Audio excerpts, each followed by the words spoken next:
Pemutusan hubungan kerja atau PHK menjadi masalah krusial di bidang ketenagakerjaan karena menyebabkan tingginya angka pengangguran, penurunan daya beli, dan potensi perselisihan antara pekerja dan pengusaha.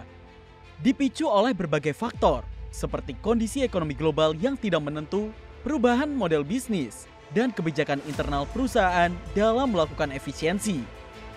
Anggota Komisi 9 DPR RI, Irma Suryani, menyoroti pentingnya sinergi antara pengusaha dengan pekerja dalam menghadapi tantangan ekonomi saat ini. Pendapatan pekerja harus diposisikan sebagai bagian dari biaya operasional perusahaan. Pekerja tidak lagi dianggap sebagai faktor yang membebani, melainkan sebagai unsur penting dalam proses produksi. Pemerintah diharapkan dapat memberikan stimulus kepada dunia usaha agar perusahaan tidak perlu melakukan PHK. Langkah tersebut dinilai penting untuk menjaga kestabilan ekonomi serta melindungi tenaga kerja.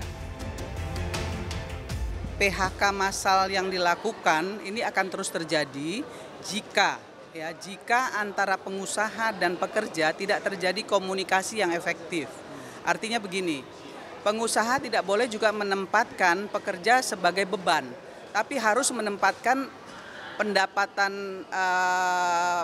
bukan pendapatan pekerja atau gaji pekerja itu sebagai biaya operasional supaya tidak menjadi beban gitu. Itu yang pertama. Yang kedua, memang dalam situasi ekonomi global hari ini ya di mana demand dan supply-nya tidak balance ya, itu menyulitkan perusahaan-perusahaan sehingga memang pemerintah harus memberikan stimulus kepada perusahaan-perusahaan tersebut ya agar tidak mem-PHK atau merumahkan karyawannya karena demand dan supply-nya nggak seimbang tadi.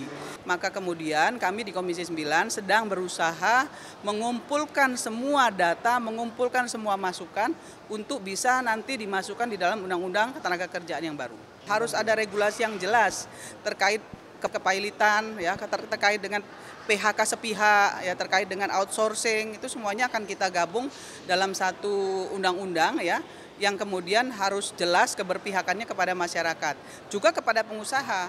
Jadi masyarakat, pekerja dan pengusaha itu harus balance juga.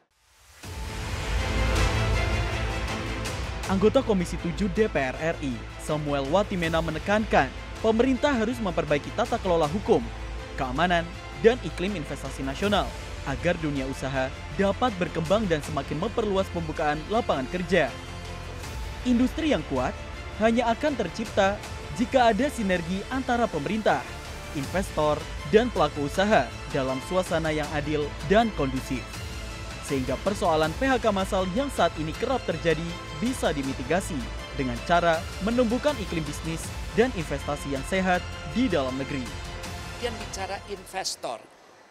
Investor ini kan juga harus melihat keuntungan mereka apa sih. Nah, kalau kita membandingkan negara kita dengan Vietnam, dengan Thailand, ya, maka kemudahan-kemudahan bagi investasi di sana itu jauh dari apa yang bisa kita tawarkan. Terutama masalah keamanan, masalah hukum. Nah, ini kan perindustrian tidak bisa berdiri sendiri. Ya, kalau perusahaan berdiri kemudian rongrongan masalah hukum tidak menjadi atau tidak bisa menjadi pegangan, bagaimana dia bisa membiayai pekerja. Nah, supaya industri sehat, pemerintah punya kewajiban untuk meningkatkan kapasitas produktivitas masyarakatnya. Sehingga jangan semua menjadi beban pengusaha. Pengusaha kan harus bisa menerima kapasitas pekerja yang leveling up. Nah, untuk leveling up ini memang tidak bisa hanya menjadi tugas Kementerian Perindustrian. DPR RI berupaya menghimpun berbagai data dan masukan dari berbagai pihak untuk dimasukkan dalam rancangan undang-undang ketenagakerjaan yang baru.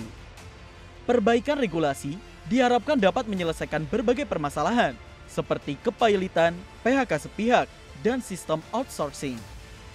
Tim TVR Parlemen melaporkan.